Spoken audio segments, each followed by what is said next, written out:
Smart France Media Construct. Donc, on est une association qui promeut tout ce qui est autour du BIM pour aider tous les professionnels à aller dans cette démarche-là. Et Novabuild est donc notre partenaire régional et on est donc ravis de pouvoir participer à cet événement de Digital Change. L'idée est bien de parler de BIM exploitation parce qu'on n'est pas que dans la partie BIM et bâtiment, BIM et construction.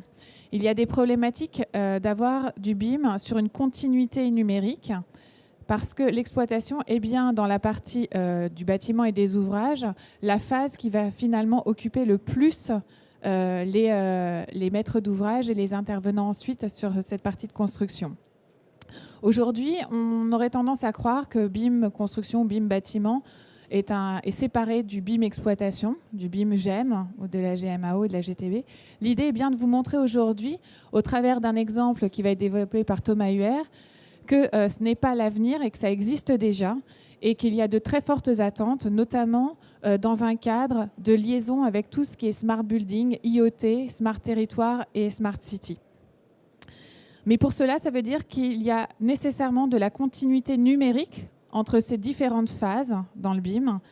Parce qu'aujourd'hui, ce qui est important dans la notion de BIM, que ce soit en bâtiment, construction, infrastructure, territoire, ville, exploitation, c'est l'information.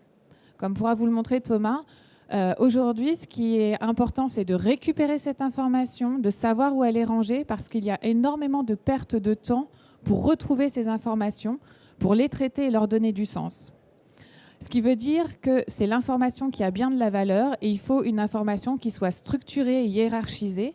Et tout ça passe finalement par des actions de standardisation, de normalisation, ce dans quoi effectivement Building Smart France agit pour développer ces standards et que ça remonte bien au niveau européen et international. Et donc, effectivement, Thomas a cette corde à son arc, de par son parcours, d'avoir eu cette vision européenne sur des marchés européens, notamment de prospective sur la partie énergie. Et donc, dans le cadre d'Engie, il va vous montrer effectivement tout ce qu'on peut faire au travers d'un BIM exploitation qui est un cas concret. Merci beaucoup.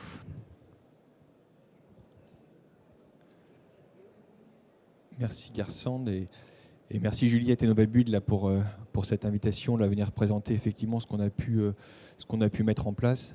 On n'a pu pas encore, je vais le lancer après au fil de l'eau. Ouais.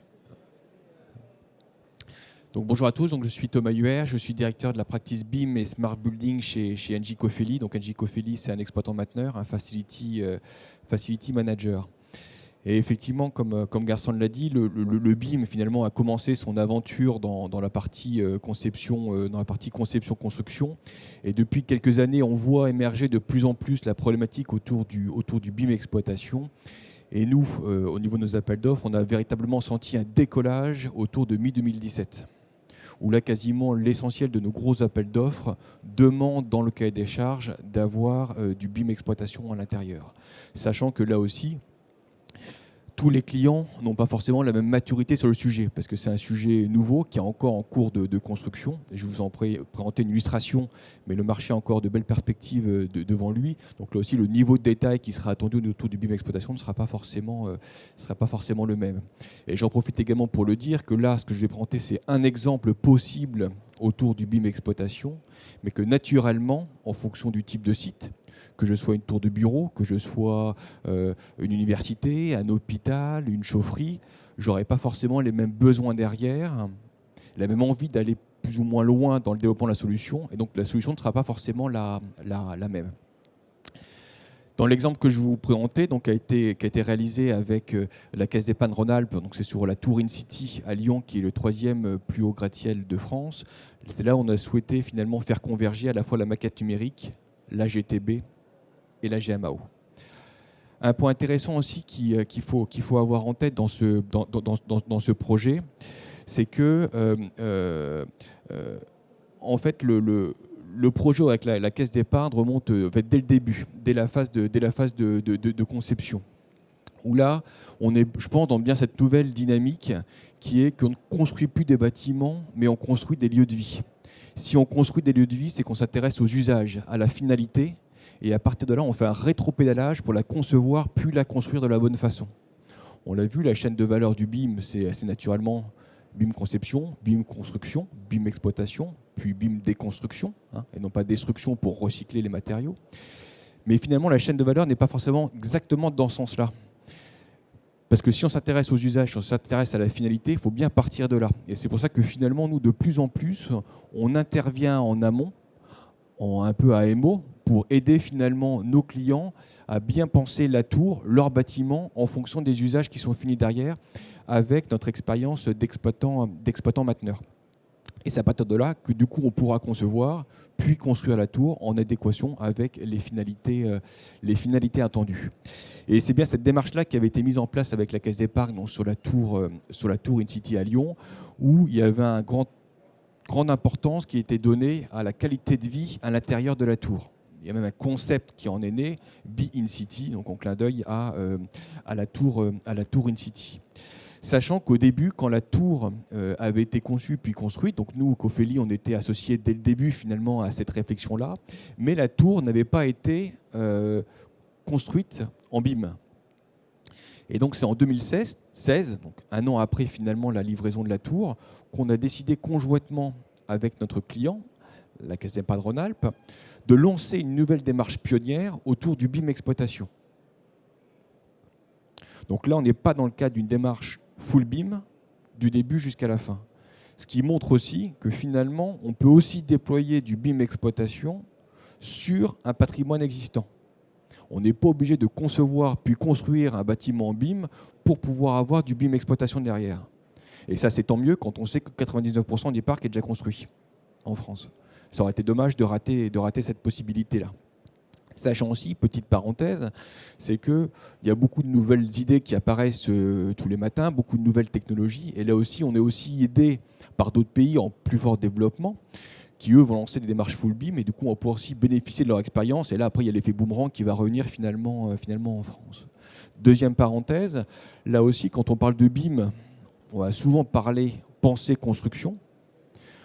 Et du coup, on va assez naturellement citer les Américains, les Anglais, les Singapouriens comme étant un peu des leaders sur le marché. Et finalement, quand on arrive au côté BIM exploitation, on se rend compte que la France est peut-être en avance de phase sur les autres pays. Ce qui est aussi lié finalement à la structure du marché et les différents acteurs. Sur ce projet-là, on n'est pas peu fiers. On a eu le premier prix exploitation au BIM d'or de cette année. Et on était aussi finalistes avec un projet chinois et un projet américain à l'Autodesk Excellence Awards, donc le prix remis par Autodesk, donc au niveau mondial. Mais ce qui montre aussi, au-delà de la fierté personnelle, c'est de bien voir que finalement cette partie exploitation, la France se positionne quand même plutôt bien et on n'a pas à rougir. Donc en 2016, on a lancé cette nouvelle démarche pionnière autour du BIM exploitation. Avec l'idée finalement de faire converger différents éléments d'information, différents indicateurs. L'occupation des espaces, les températures, les luminaires, la ventilation, les alertes techniques et les opérations de maintenance. Là aussi, c'est une illustration du coup de ce qu'on peut faire avec certains de ces indicateurs-là. Bien évidemment, si je veux en avoir d'autres, je peux en avoir d'autres. Sachant qu'encore une fois, le point de départ, c'est la finalité. Qu'est-ce qui m'intéresse au final comme information? On relie ces différents éléments avec la maquette BIM autour d'une plateforme, là en l'occurrence Full Web, qui a été développée en interne, qu'on a appelée BLM pour Building Lifetime Manager. Et là aussi, je pense qu'il est important d'avoir en tête, c'est que quand on parle de BIM exploitation, la maquette numérique ne doit pas forcément être au centre de l'histoire. La maquette numérique, c'est bien un moyen au service de différentes finalités. Et nous, dans notre architecture, finalement, il y a au cœur une plateforme donnée qui va être finalement un data lake sur lequel on plug la maquette numérique, on plug la GTB, on plug la GMAO, on plug les objets connectés. Et on fait bien remonter toutes ces informations-là dans un même endroit. Et à partir de là, on va pouvoir du coup valoriser la donnée au service de trois parties prenantes: le propriétaire, les usagers occupants et l'exploitant. Et là aussi, au début, quand on s'intéressait au BIM exploitation, peut-être un tropisme de la partie construction, on pensait que ça allait avant tout intéresser l'exploitant. pour optimiser les processus, etc. Nous, on pense que finalement, le BIM exploitation, là aussi, BIM, ça veut dire 3 choses. Building Information Modeling, je réalise le modèle de mon bâtiment. Building Information Model, je détiens ce modèle du bâtiment. Et Building Information Management, je gère les données du bâtiment. Nous, on pense que le BIM doit se comprendre avec ces 3 acronymes-là. Mais avant tout, dans la partie exploitation, comme Building Information Management, ce qui est clé ici, c'est bien la donnée. Donc pour nous, le BIM exploitation, c'est un écosystème centré autour de la donnée qu'on pourra valoriser, entre autres, grâce à une maquette numérique 3D, et pas l'inverse. Donc je vous propose du coup de rentrer maintenant dans l'avatar numérique de la solution qui a été développée. Là, ce qui va suivre, c'est une impression écran de la solution qui a été déployée. Là aussi, c'est pour faciliter les présentations. C'est bien une impression d'écran. Et je vais mettre pause à différents endroits pour zoomer. Et je pourrai compléter après avec vos questions sur différents points. Donc, je rentre dans l'avatar numérique, donc dans la tour InCity, sur lequel on a zoomé en particulier sur l'étage 24 de la tour. Là aussi, je l'ai indiqué en introduction, ça a été fait ex post. Donc ce n'est pas la maquette construction qui a été adaptée, transformée pour être utilisée en exploitation. Vous l'avez bien en tête que quand on parle des différentes maquettes, il y a à chaque fois des adaptations. La maquette BIM exploitation n'est pas égale à la maquette BIM construction. On va l'alléger de certains équipements, d'informations qui ne nous sont pas utiles, comme par exemple le ferraillage dans les murs ne nous intéresse pas, nous, côté exploitation. Mais par contre, l'enrichir d'autres informations qui seront utiles pour la vie du bâtiment. Donc là, comme ça a été fait ex post, ça a été fait directement selon les besoins de l'exploitant pour la phase de vie du bâtiment. Là aussi, le niveau de détail qu'on va voir ici est assez poussé. Et tout va dépendre finalement de l'intérêt que le client peut avoir en termes d'information et de niveau de détail. J'ai échangé hier avec un client qui lançait du coup une grosse rénovation d'un bâtiment et du coup nous demandait notre avis sur la convention et ce qu'il voudrait voir dans la maquette numérique. Et au départ, eux, ils étaient partis pour demander une maquette niveau 5. Donc c'est grosso modo un peu le nec plus ultra au niveau du détail. Même si là aussi, parfois dans les définitions, on parle de niveau 5, on parle de niveau de détail, etc. Et que c'est toujours bien de bien repréciser ce qu'on entend derrière. Mais ce qu'il faut retenir, c'est que parfois on peut être tenté de dire « je veux le nec plus ultra » pour avoir toutes les informations, le détail, le moindre écrou. Ce qui peut être intéressant dans l'absolu, sauf que ça a 2 conséquences. La première conséquence, c'est que le coût est bien sûr beaucoup plus élevé. Quand on va dans le détail du détail, c'est beaucoup plus élevé. Et deuxième conséquence, c'est qu'une maquette numérique, elle vit au fil du temps. Enfin, le bâtiment, il vit. Et donc la maquette numérique doit vivre. Et il faut la tenir à jour. Et plus il y a d'équipements précis aussi à tenir à jour, modélisés, plus du coup, il y aura aussi un travail derrière.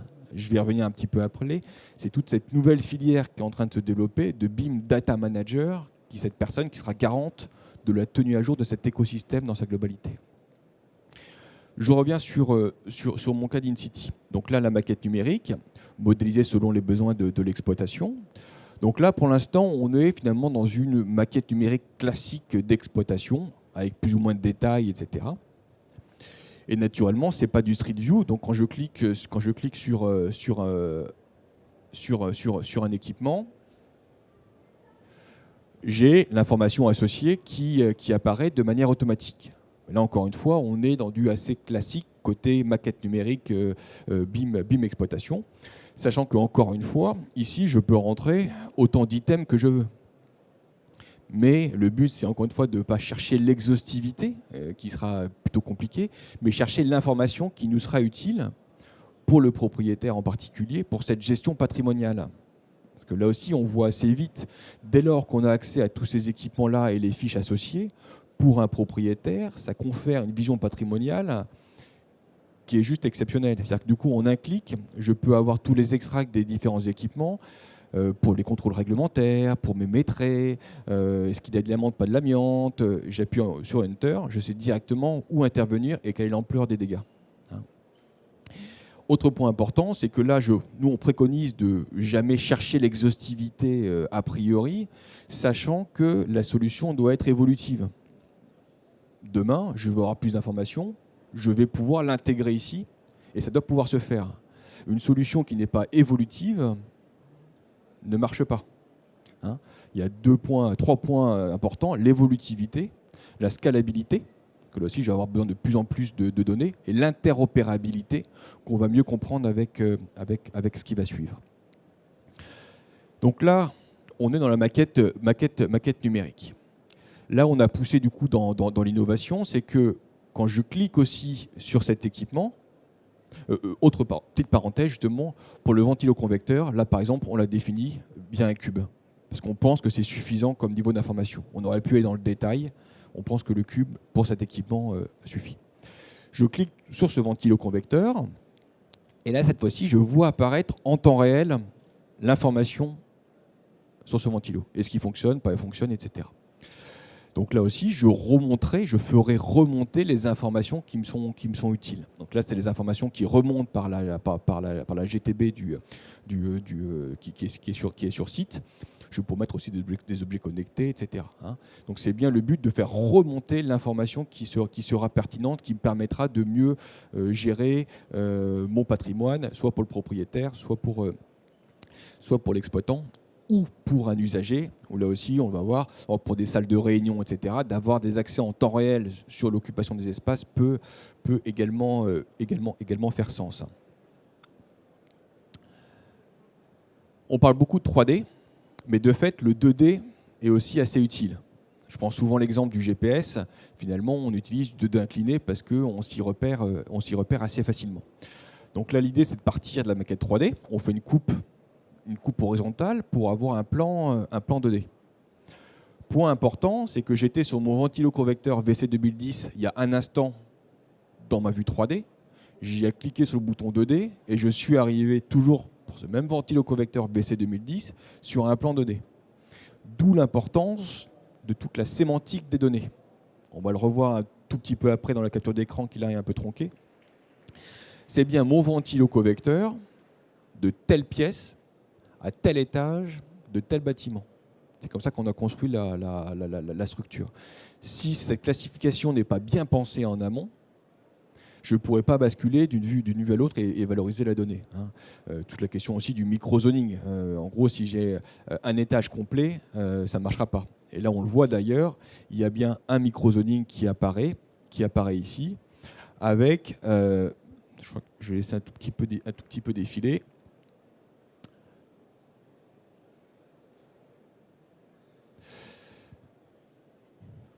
Avant, le ventilo, quand c'est en vert, c'est que ça marche. Quand c'est en rouge, c'est qu'il y a un sujet de préoccupation. On a aussi fait une catégorie orange qui est intermédiaire. Là aussi, les alertes, on va voir dans un instant comment elles sont définies par rapport à des plages de confiance. Là aussi, ce qui est intéressant, c'est que du coup, en un clin d'œil, je peux savoir comment ma tour fonctionne. Est-ce que tout va bien ou est-ce qu'il y a des problèmes ? Encore une fois, ici, c'est purement illustratif avec des ventiloconvecteurs. On peut trouver d'autres éléments pertinents pour un gestionnaire. Et là aussi, on le voit dans un appel d'offres. Le matin, un client souhaite pouvoir, en un clic, dire comment finalement fonctionne son bâtiment. Je prends souvent l'exemple des pistes de ski. Quand on est en bas de la station, on voit les pistes qui sont ouvertes, les pistes qui sont fermées, en un clin d'œil. Là aussi, c'est comment finalement, visuellement, représenter le bâtiment pour bien le suivre. J'ai cliqué maintenant sur cet espace-là, qui est le bureau maintenance. Et là aussi, on voit qu'il y a des délimitations. C'est le micro-zoning. Donc, c'est bien des pièces qui sont attachées à un étage donné. Et là aussi, du coup, il faut bien le penser en amont pour faire remonter les bons indicateurs. Ce que je vois en cliquant là-dessus, c'est qu'il y a marqué « Occupied ». Donc, la pièce est occupée. De fait, elle est colorisée en rouge. Quand en vert, ça veut dire que c'est libre. Là aussi, derrière, il y a pas mal d'intérêt qu'on peut imaginer à avoir cette information-là.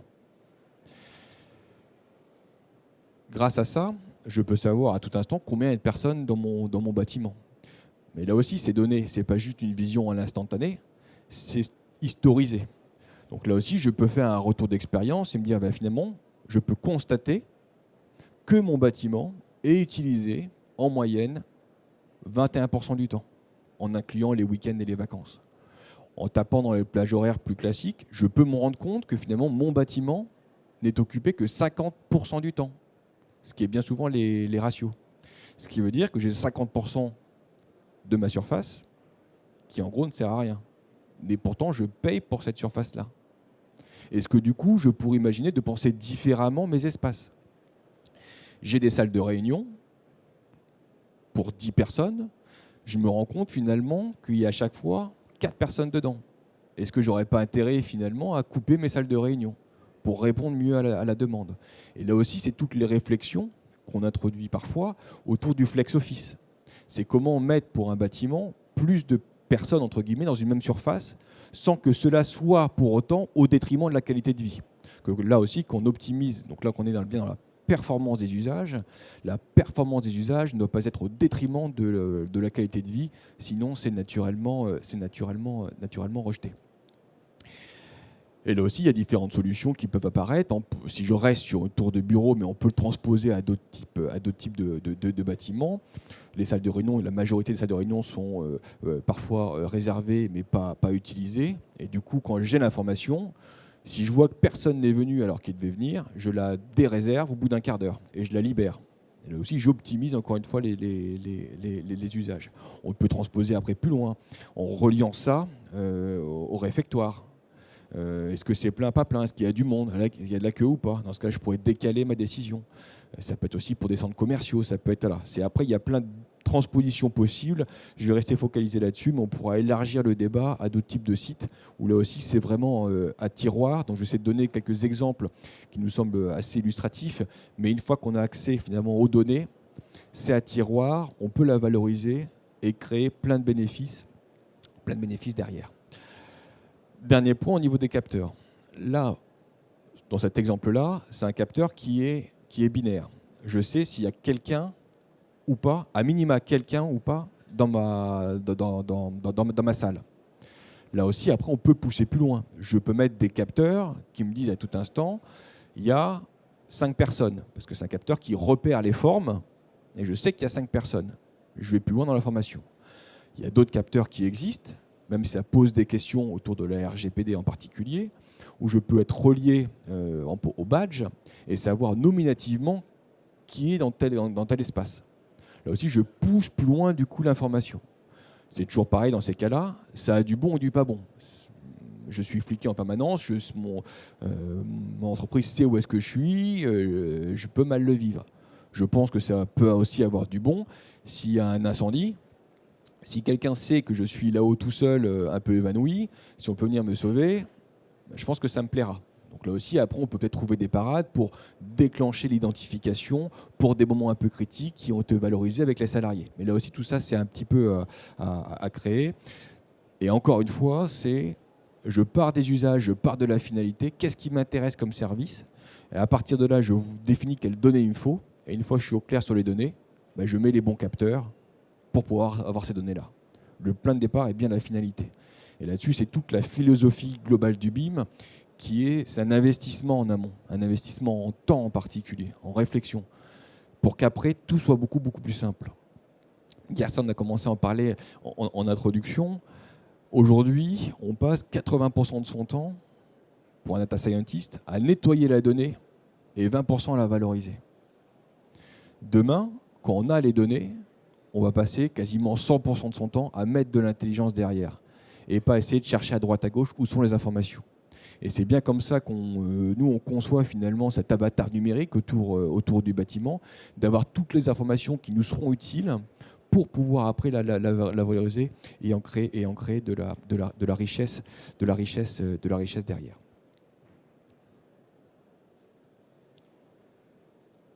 Là aussi, occupation des espaces, un autre exemple aussi qu'on peut prendre, c'est vraiment pour les prestations de ménage. Si je me rends compte que dans une partie donnée du bâtiment, il n'y a eu personne de la journée, je ne suis pas obligé d'y aller. Et là, du coup, on n'est plus sur... on bascule un peu dans tout ce qui est un peu économie de fonctionnalité, quoi. Je m'intéresse aux usages plutôt que de séquencer de manière un peu classique. Là aussi, en général, les routines, même pour nous, côté exploitant, on intervient à des heures données. Ce n'est pas toujours le plus justifié. Ce qu'il faut, c'est intervenir quand il y a besoin. Et là aussi, autre parenthèse, c'est que cet accès-là, il est donné à notre client.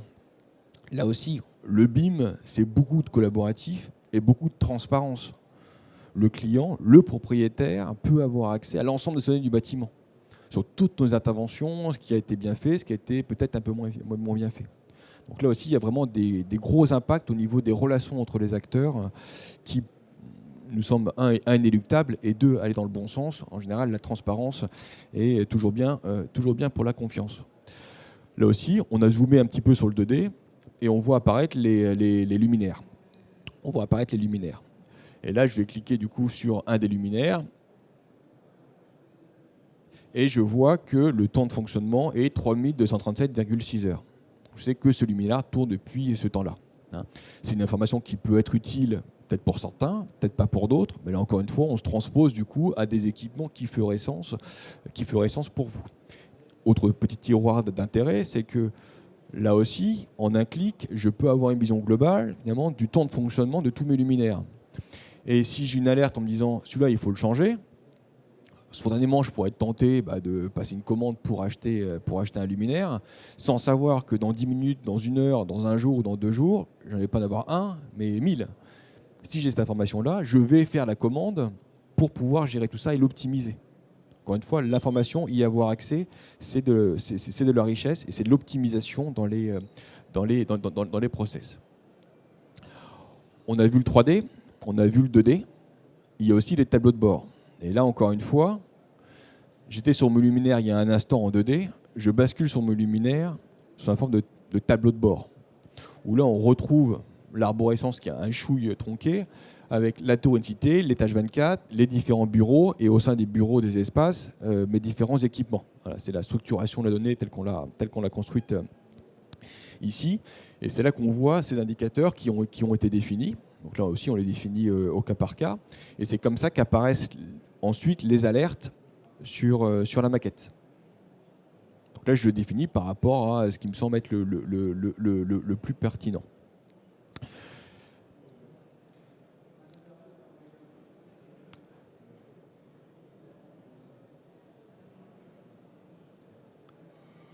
Autre endroit, donc là aussi, donc là c'était les différents éléments qu'on avait vus en temps réel sur la GTB au tout début. Donc là je retrouve finalement mes intervalles de confiance. Et d'où aussi l'importance de bien les définir.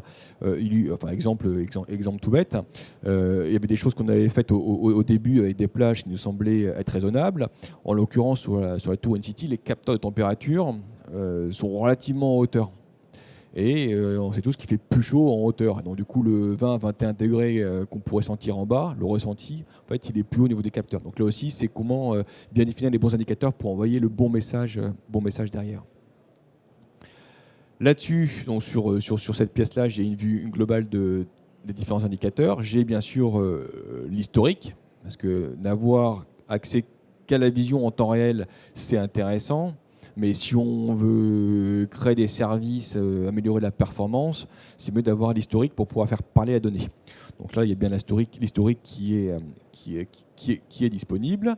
Et autre point aussi très intéressant, c'est que pour les différents équipements, on a joint la documentation technique. Là aussi, au jour d'aujourd'hui, on n'a pas toujours accès à tous ces documents techniques. Quand on y a accès, ça peut être au 3e sous-sol, dans une armoire perdue au fond d'un couloir. Il y a une inondation, je ne sais plus où c'est, etc. Là, l'idée, c'est bien de rassembler au même endroit l'ensemble du patrimoine immobilier. Et l'air de rien, on l'a déployé là, sur une patinoire là, en banlieue parisienne, la patinoire de l'Arenaïs. Dans le chef de site, il a derrière son bureau une armoire avec les différents documents, mais finalement maintenant, il n'utilise plus que le BIM exploitation parce qu'il connaît grosso modo son site, il va cliquer dessus et il télécharge la documentation. Là, c'est toujours pareil, une fois qu'on commence à y prendre goût, on ne peut plus s'en passer. C'est là-dessus aussi que notre conviction personnelle, c'est que en fait, le BIM exploitation, ça va jouer à 2 niveaux. Ça va améliorer nos modes de fonctionnement collectifs par rapport à quelque chose que je pourrais faire en routine. Si je prends l'exemple tout bête des taxes foncières, à Paris, il y a aussi les taxes sur les bureaux. Un bureau n'est pas taxé de la même façon qu'une partie commune, qu'une bibliothèque, etc. Au jour d'aujourd'hui, tous les gestionnaires de patrimoine n'optimisent pas forcément cet aspect-là. Quand ils l'utilisent, c'est parfois une personne, je caricature, qui les mesure à la mano tous les ans pour calculer les taxes. Là, demain, j'appuie sur Enter, j'ai directement par type de pièce les mètres carrés qui me calculent automatiquement la taxe foncière. C'est quelques KE d'économiser tous les ans. Il y a d'autres postes qui vont être beaucoup plus intéressants. Tout ce qui est plan de récolement. Les plans de récolement, c'est vite des centaines de milliers d'euros pour un bâtiment quand on en a besoin. Donc là, c'est comment avoir au même endroit l'ensemble des informations utiles. Voilà, donc j'ai ma doc qui apparaît. Autre cas aussi, on verra après si je vous présente la même chose sur une chaufferie, la chaufferie de Besançon, là où on a déployé également cette solution-là. On se rend compte que sur ces docs, c'est parfois on les a pas tous et que c'est un gros boulot pour les chercher. Donc là, la chaufferie de Besançon, elle date d'il y a 50 ans. Donc il y avait aussi du coup les connectiques à faire avec la GTB qui de fait était un peu plus compliqué que la tour InCity qui était une tour récente. On avait encore la mémoire, des GTC modernes, etc. On l'a aussi déployé du coup sur cette chaufferie de Besançon. On y a réussi, on est content. Voilà, ça a pris un peu plus de temps parce que c'était aussi des premières expériences, mais on y est arrivé. Et là-dessus, le travail un peu d'archiviste, de retrouver toute la doc, ça prend du temps. Mais une fois qu'on l'a, encore une fois, on est vraiment content de l'avoir. Et je reste convaincu que demain, et là on est plus dans le cadre de ce changement de paradigme, une fois qu'on est tombé là-dedans, je pense qu'on peut difficilement faire marche en arrière. Quand demain on dira, mais finalement vous, votre patrimoine, comment vous le gériez ? Aujourd'hui, il y a plein de cas où on n'est pas capable de dire combien on a de bâtiments précisément, combien de mètres carrés, dans quel état c'est, etc. Là, l'idée, c'est de pouvoir suivre à tout instant l'évolution de la vétusté, etc., etc.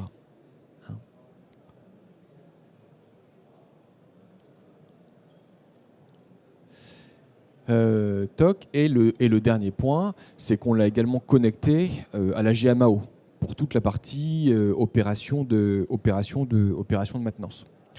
Avec un accès, c'est marqué ici, l'accès transparence d'opération de maintenance. Parce que là aussi, un gestionnaire de patrimoine va très rarement quand même aller dans la GTB et va très rarement aller dans la GMAO. Et il n'y aurait pas forcément intérêt non plus. Mais dans ces équipements-là, il y a quand même de l'information qui peut l'intéresser. Et le but, c'est du coup de la présenter de la meilleure façon à ces personnes-là. Donc là, j'ai différents équipements, je clique sur l'un, j'ai mon ticket, la date d'intervention, etc. Voilà, après ça c'est une petite synthèse après qui va reprendre un petit peu le fil conducteur, mais en gros c'est de dire que finalement pour nous le but c'est bien d'intégrer, de bien concevoir le bâtiment en intégrant les caractéristiques physiques et fonctionnelles, de modéliser, mais que le point de départ c'est bien la finalité, vers où je veux aller, et à partir de là on fait un rétropédalage pour bien concevoir le bâtiment en concentrant l'ensemble des données pour après jouer non seulement sur la performance énergétique dont on parle souvent, mais également de jouer sur la performance des usages. On pense qu'il y a peut-être plus de valeur sur la performance des usages. Je reviens sur l'amélioration du taux d'occupation. Si je gagne 30% du taux d'occupation, quand on connaît le prix au mètre carré, on voit vite que l'impact est tout de suite redoutable. Et vite redoutable. Avec les trois bénéficiaires, pour l'instant, on a essentiellement travaillé à la fois pour les clients, pour les gestionnaires de patrimoine et pour la partie exploitation. Et on pousse de plus en plus sur cette partie usagée pour ne plus subir finalement le bâtiment. Au jour d'aujourd'hui, quand on est dans un bâtiment, on le subit, donc globalement, on devrait pouvoir avoir de l'information. Un exemple qui je trouve est assez parlant, c'est par exemple un hôpital qui pour moi coche 3 cases fondamentales. C'est des très grands espaces où on peut se perdre. Ça mêle des équipements critiques, et il y a énormément de passages au niveau usager. Il y a le personnel hospitalier, il y a les personnes hospitalisées, il y a les visiteurs. Là aussi, quand j'arrive, il n'y a pas longtemps, j'ai amené mon fils à l'hôpital en pleine nuit, c'était à Necker à Paris, l'hôpital est très très grand. Je ne savais pas forcément où aller. Là aussi, si je peux être guidé à l'intérieur pour dire pour tel type de problème, il faut aller à tel endroit, moi, ça peut m'être utile. Pareil pour une université, pour être guidé à l'intérieur. Pareil, là aussi, en poussant un petit peu, demain, quand j'irai voir une personne dans une tour de bureau, aujourd'hui, je vais à l'accueil, on m'enregistre, on vient me chercher, on m'accompagne. Là aussi, demain, je pourrais être guidé à l'intérieur beaucoup plus facilement pour aller dedans. Là aussi, là par contre, c'est déjà opérationnel. On a connecté également ce qu'on appelle une plateforme Virtuosophy chez nous, qui est comment réserver la salle de réunion qui répond le plus à mes besoins et qui est libre à l'instant T. Et une fois qu'elle est cochée, on me guide pour y aller.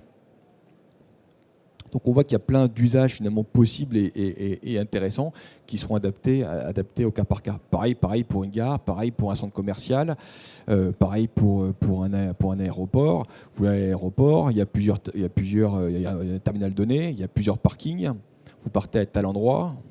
Moi en général je prends un parking au pif en espérant que ce soit pas trop loin. Là aussi si je pouvais être guidé, tiens je pars à Madrid, c'est à l'endroit, va te garer là-bas et justement il y a une place qui t'attend.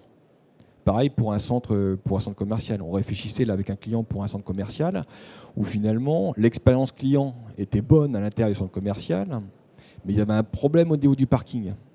C'est-à-dire qu'il y avait plusieurs sorties, mais tout le monde prenait la même sortie, il y avait congestion là-dessus. Donc la bonne expérience client à l'intérieur du centre commercial était cassée par la sortie, alors même qu'il y avait d'autres sorties possibles qui étaient libres. Là aussi, du coup, c'est comment envoyer l'information pour dire allez là-bas, vous allez gagner du temps. Et là, on est bien dans cette même logique qui est finalement, on parle bien des mêmes données. Au jour d'aujourd'hui, pour un usage donné, on va être tenté finalement de créer une application spécifique qui ira piocher dans des données, dans des capteurs spécifiques. On duplique un peu tout. Si on est capable de centraliser dans un même endroit toutes les données, c'est là où on peut les croiser. Là aussi, on réfléchit avec un client sur un indicateur. L'idée est intéressante, mais il faut creuser dans le détail pour voir si c'est vraiment pertinent. On parle souvent de kilowattheure par mètre carré. Mais tiens, pourquoi on ne réfléchirait pas sur le kilowattheure par mètre carré occupé? Là aussi, pour voir finalement comment mieux penser son bâtiment. Et pour faire ça, il faut avoir quoi? Il faut avoir des kilowattheures, il faut avoir des mètres carrés, et il faut savoir si la pièce est occupée ou pas. Si c'est 3 applications différentes, je ne pourrais pas croiser ou ce sera beaucoup plus difficile. Donc là aussi, c'est important de créer cet écosystème, cet avatar numérique du bâtiment pour que ça puisse bénéficier à tout le monde. Là aussi, nous exploitons, il y a des données qui nous seront utiles en temps réel, mais le temps réel ne sera pas forcément utile pour tout le monde. Nous, on a besoin de savoir pour intervenir au plus vite, mais ce ne sera pas forcément le cas de tout le monde. Voilà, pour faire vivre le bâtiment. Voilà. Je vais m'en arrêter là du coup sur la partie in-city et peut-être pas du coup présenter. Alors, il y avait un autre site qui était assez illustratif sur la chaussée de Besançon qui était beaucoup plus technique. C'est aussi pour montrer sur un site beaucoup plus technique ce que ça peut donner, mais la logique reste la même. Merci. Voilà. Oui, il faut garder un peu de temps parce qu'ils vont te cuisiner maintenant, ils vont te poser plein de questions. Donc, est-ce que vous avez des questions? C'est effectivement le temps d'échange. Oui. Laurent Giabal, coordinateur BIM du CHU de Nantes. Je voulais savoir un peu comment vous faites la mise à jour des équipements sur cet avatar. Comment vous déplacez les équipements pour mettre à jour les nouveaux plans. Parce que je suppose qu'il y en a beaucoup et nous au CHU on en a tous les jours.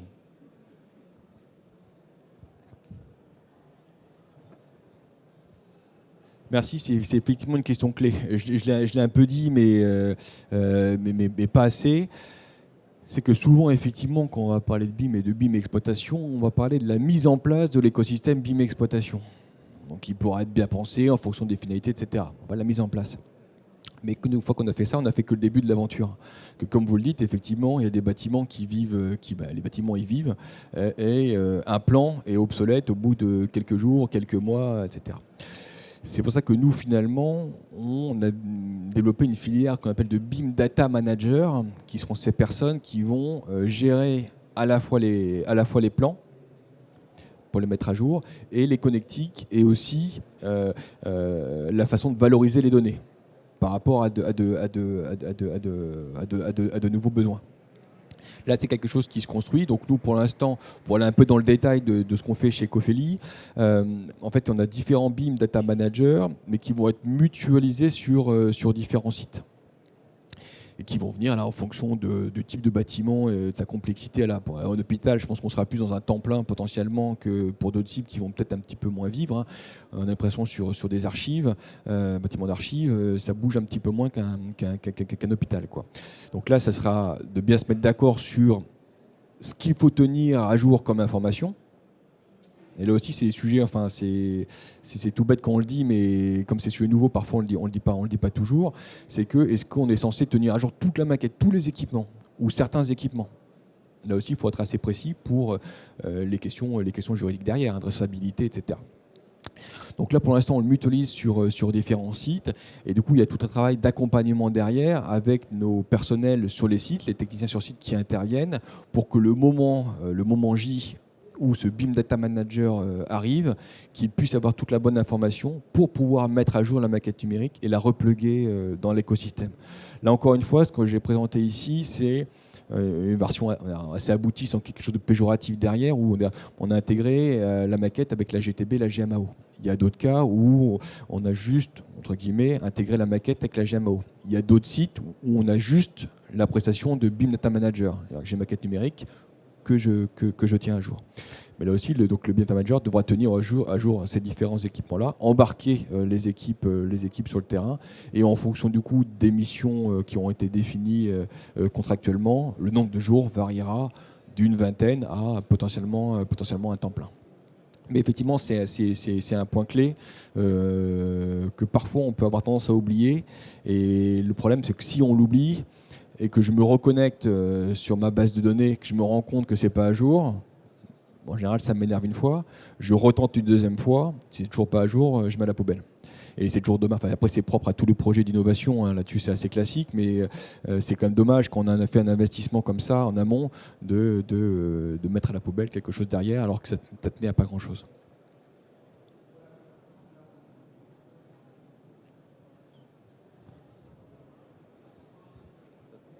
Bonjour. Pour la mise à jour de la donnée, est-ce que vous avez pensé à des solutions type l'électricien qui va changer le luminaire, il va valider par exemple qu'il a fait ce changement et ça viendra apporter la donnée au BIM manager? Enfin, jusqu'où ça va votre réflexion sur comment on implique les gens qui agissent sur le bâtiment en vrai pour que ça se traduise dans la maquette?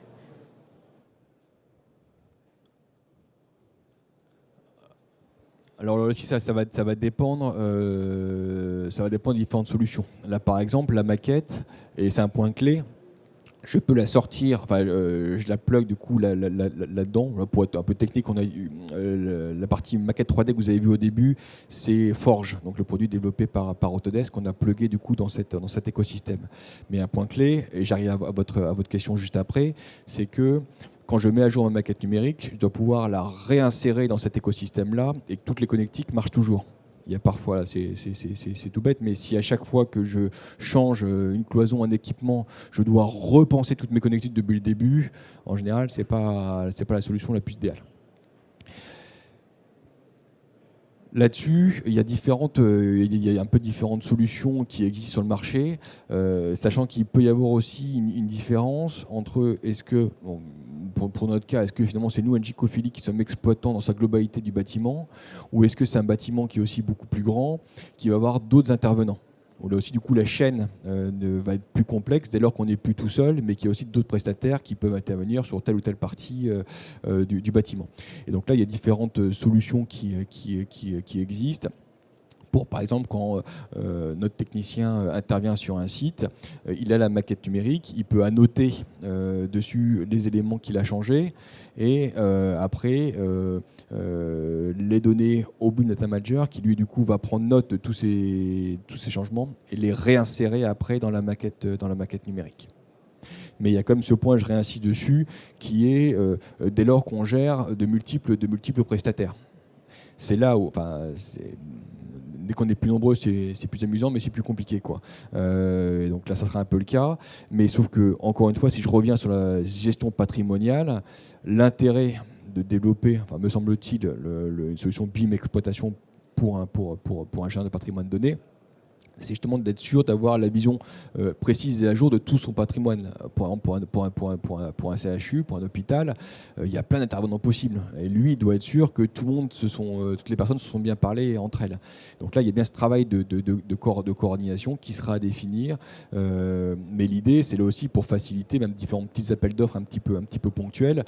L'idée, c'est même de permettre à un prestataire donné de regarder sur la maquette numérique pour bien définir, changer des moquettes, peindre des pièces. Là aussi, c'est comment donner aussi accès à cette maquette numérique qui va optimiser les process avec tous ces prestataires. Et après, deuxième étape, c'est comment être sûr que les modifications apportées in situ se retrouvent bien derrière sur ma maquette numérique. Donc là, il y a différentes solutions là, qui existent en fonction des différentes opérations.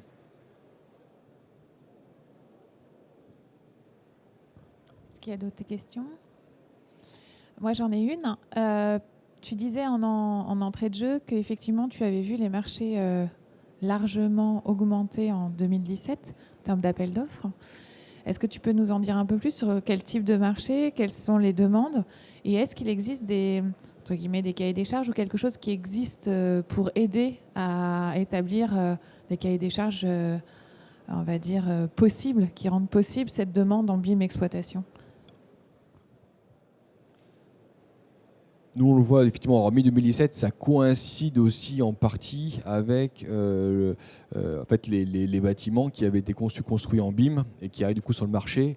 Et du coup, on se demande, tiens, finalement, maintenant que j'ai fait tout ça, que je ne pourrais pas en tirer quelque chose pour la partie exploitation. Et là aussi, encore une fois, en fonction des cas, il y aura un degré de maturité qui sera plus ou moins avancé. Et du coup, c'est toujours un travail un petit peu en chambre à faire derrière.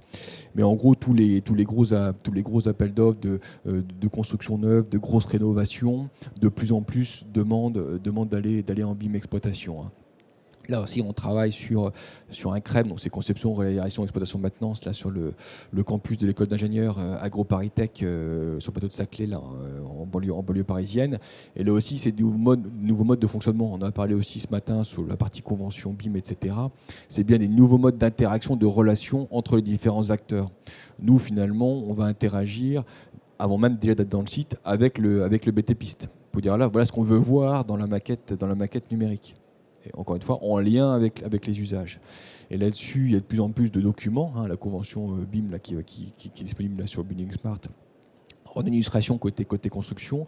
Côté exploitation-usage, là aussi, il y a pas mal de réflexions qui sont menées dans différents cénacles autour des usages et finalement des informations. On a travaillé nous, à l'époque aussi sur le kit BIM, sur le kit BIM avec la FEDEN, que depuis on a aussi fait évoluer parce que c'est toujours pareil, on essaye de faire les docs les plus génériques possibles, mais malheureusement, chaque site reste un petit peu unique, donc il faut trouver le compromis entre des documents un petit peu génériques qui aident à structurer les pans de la pensée et en même temps savoir s'adapter aux différentes réalités, au degré de maturité, aux envies à la santé. Donc là-dessus, il y a de plus en plus de travaux là, qui émergent.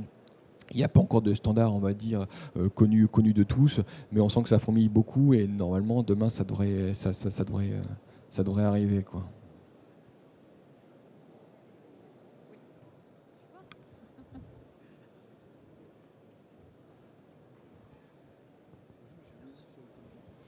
Oui, bonjour, Geoffroy Coupeau, directeur de magasin chez TBS. Moi, je voulais vous demander, est-ce que déjà c'est applicable, votre système, à des plus petites structures, comme des magasins de taille moyenne, ou est-ce que c'est aussi applicable à des structures déjà existantes, ce système de capteurs?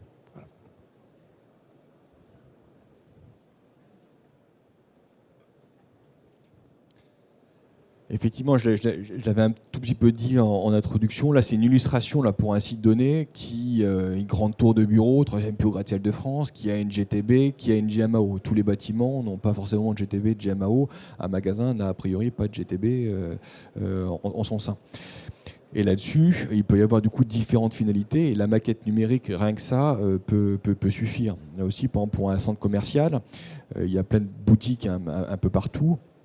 Et comment finalement faire des passerelles entre le propriétaire commercial et les boutiques, là aussi pour une marque donnée, de pouvoir, avant de louer le box, de pouvoir se projeter, faire un peu de design intérieur, proposer des travaux. Et là aussi, du coup, on confronte après cet espace-là avec les équipements plus globaux du centre commercial, être sûr que ça marche. Ou encore une fois, pour une chaîne, pour une marque donnée, qui peut avoir différents magasins répartis un peu partout en France, ne serait-ce que d'avoir ce patrimoine numérique, mais là on est peut-être plus juste dans la partie maquette numérique, qui est déjà très très riche, on l'a vu en information, où là aussi par exemple vous décidez de changer de logo, enfin de design. C'est plus telle couleur, c'est une autre, changer un peu les formes, et du coup grâce à cette vision patrimoniale en instant T, vous pouvez vous projeter et lancer les bonnes démarches. Vous avez directement les bons mètres carrés, comment ça va coûter. Donc pour les appels d'offres derrière, ça vous facilite. Se projeter aussi en design intérieur, en jouant là-dessus. Je rejoins un petit peu ce que je disais tout à l'heure là, sur la partie flex office et aménagement des espaces. Grâce à ça, je peux me projeter. Je peux faire un peu dans mon magasin, dans mon bâtiment, où mettre le guichet, comment positionner mes rayons, etc., etc. Donc là-dessus, il y a des vraies finalités, enfin, je pense moi des vrais intérêts, mais on sera a priori moins dans cette solution-là, même si après,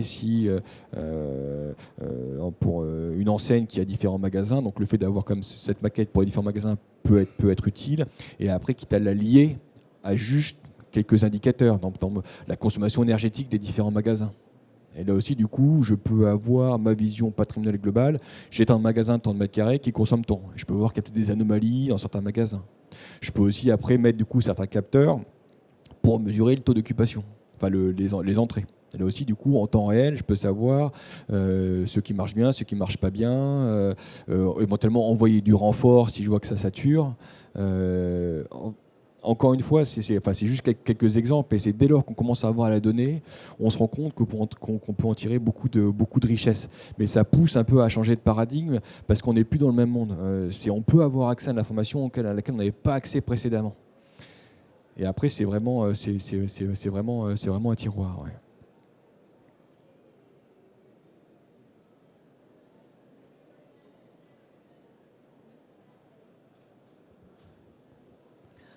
Une dernière de ma part. Les données, à qui elles appartiennent? Les fameuses données dont tu parles. Comment est-ce que dans les contrats, est-ce que cette question est abordée? Comment est-ce qu'elle est abordée? Est-ce que c'est aussi, parce que tu le disais, c'est quelque chose d'assez nouveau, beaucoup de choses sont en train de se construire. La propriété de la donnée, finalement, est-ce que ça fait partie des questions, et quelles sont les réponses pour l'instant? Alors pour nous, la réponse est assez simple et assez claire. Les données et les maquettes numériques appartiennent aux clients. Donc nous, on aide, on accompagne pour dire quelles données on veut voir, où il serait bon de voir par rapport aux finalités. On est responsable pour tenir à jour les données, les connectiques et les maquettes numériques. Mais à la fin du contrat, si la décision est de se séparer de nous, ce qui serait bien triste, on rend tout ça.